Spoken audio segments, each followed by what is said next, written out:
In East Los Angeles, hundreds of activists marched into the streets to mark the 40th anniversary of the National Chicano Moratorium of the Vietnam War.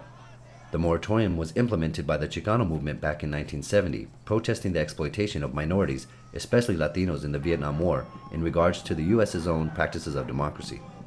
I went to LA because I really wanted to take a stance against the wars that we're involved in now and really just think about what happened 40 years ago.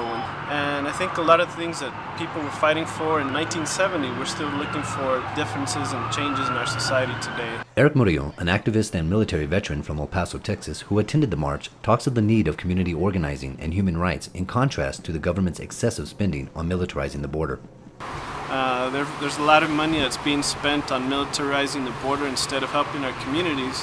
And I think that one of the things that I really took from all of this event is the need for our communities to look for where we're the same versus different, so that we can pull together and have enough of an impact to make a change. The march also paid tribute to Ruben Salazar, a Chicano journalist killed at the 1970 moratorium by a projectile fired into the Silver Dollar Bar by LA County Sheriff's Department, striking Salazar in the head.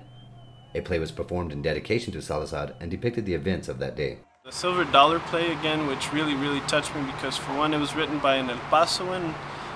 There were maybe one or two performers had connections to El Paso. And of course, Ruben Salazar was an El Pasoan who really did a lot for his community in terms of raising awareness, standing up for our community's rights, and really putting that out there.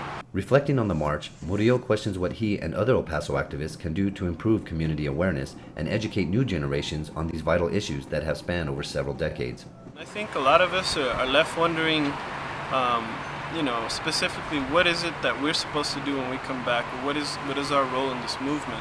And not as a question that we ask someone else, but rather internally, right? I think we're all trying to figure out how we can take the lessons learned from the movement. In other words, all the veterans who fought and laid down this path for us, but also I think it's important for us to look within and figure out how we can pull our community together, but particularly our young, because they are the future. And so if we want to make a better future, I think we really have to start with educating our children about the conditions that exist, and also the solutions to these conditions that exist.